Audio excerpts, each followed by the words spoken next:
Yeah, we actually prefer the term mesenchymal stromal cells because the hallmarks of stemness, that is self-renewal and ability for multilineage differentiation. So specifically the self-renewal part, even if they possess it, is probably not part of their pharmacological role. We're fairly sure that they do not engraft, except possibly in some very specific clinical situations. So they do not engraft, they do not persist, and some people have actually mockingly called them medicinal stromal cells. Yeah. And second, even though a great number of people have tried for a very long time, we are not sure, and I think we should be very careful, very mindful of the fact that we're not sure that they actually do have pharmacological effects. That said, here's a believer, we have very good evidence that in an inflammatory situation, the inflammatory mediators poise the mesenchymal stromal cells towards an anti-inflammatory phenotype. They produce all kinds of substances that are known to be immunosuppressive, and we also see immunosuppressive effects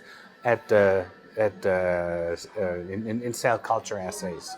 For instance, we know that T cells from two different donors, they would be attacking each other, and mesenchymal stromal cells can suppress that proliferation, etc. So very clearly, anything that is acutely inflammatory comes up as a potential disease that is potentially treatable. Now, MSCs, any cell therapy is going to be expensive, so we should narrow that down to currently untreatable inflammatory situations, and already the field's becoming much smaller. There's a second branch, I should say, of potential uses for mesenchymal stromal cells, and that's regenerative medicine. And evidence has been provided in inflammatory bowel disease, where MSCs can support the closure of fistulas. And there's also some evidence for non-healing skin necrosis, poorly healing skin necrosis, where mesenchymal stromal cells seem to have beneficial effects. Now, the only thing that we have ever done with our mesenchymal stromal cells was to treat graft versus host disease, and I'm not exactly sure that it's fair to assume that one cell can do it all. Yeah. So I think there'll be different products.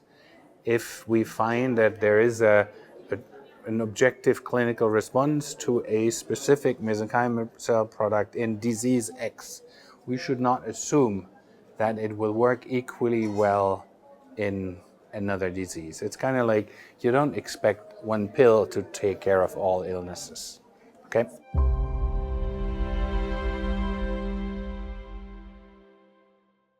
Now that's an excellent question.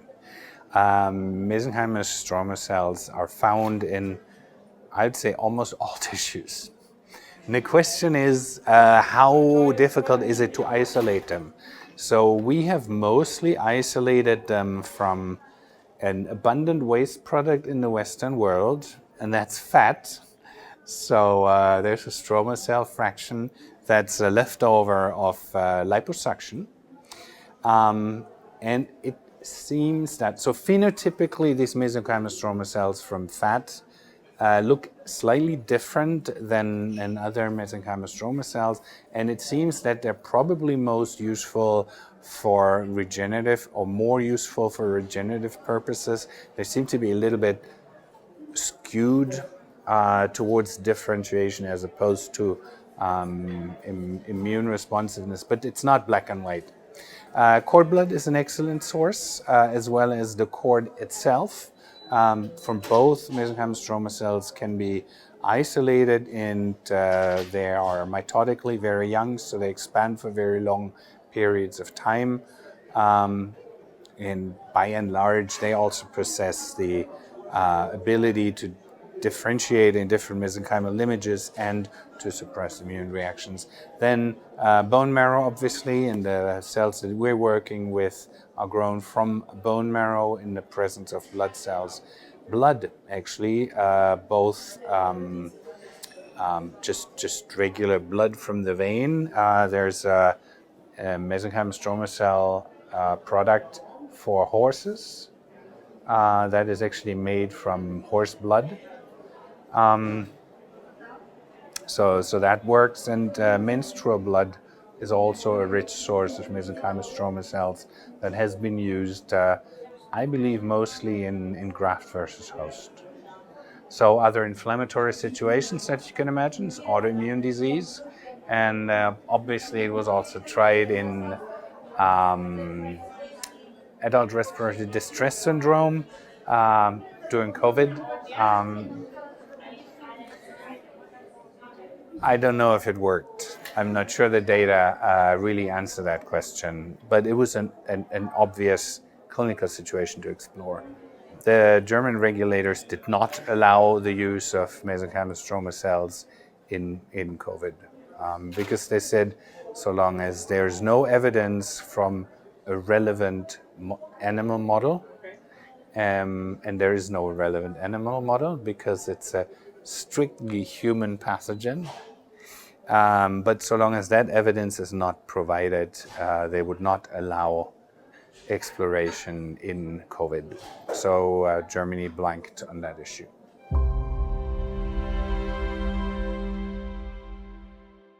So the first thing I would like to say is these cells are tolerated without any acute adverse effects. Now, saline is also very safe, and just the fact that one doesn't get adverse reactions is not sufficient to support clinical use. And I think all the clinical trials that demonstrate that something is safe and feasible are actually fairly meaningless. That said, these are allogeneic cells, so they express HLA on both class 1 and a fraction of them express class 2 as well, especially after priming in the inflammatory situation. It is reasonable to expect anti-HLA antibodies and then possibly allergic reactions, definitely refractoriness to future challenges with the same cells. I'm fairly sure this is not going to apply to transplant patients whose immune systems are knocked down as well as is humanly possible with immunosuppressants. But if you are looking at treatment of autoimmune or other regenerative purposes, immune reactions should probably be considered. Other than that, if the drug wasn't of pharmaceutical grade, if there were excipients in there that you'd have to worry about, if it wasn't properly tested for pathogens that could be transmissible. But they are. These are medicines. They are tested for anything that you can imagine, anything under the sky. I'd say they're as safe as they can be. Again, that's not a good enough reason to give them. They still have to be efficacious. And I would also like to say that we as physicians, we very carefully balance risks and benefits. And if you have a patient who is almost certainly going to die miserably within the next couple of days, you may be able to accept certain risks for the benefit of the patient.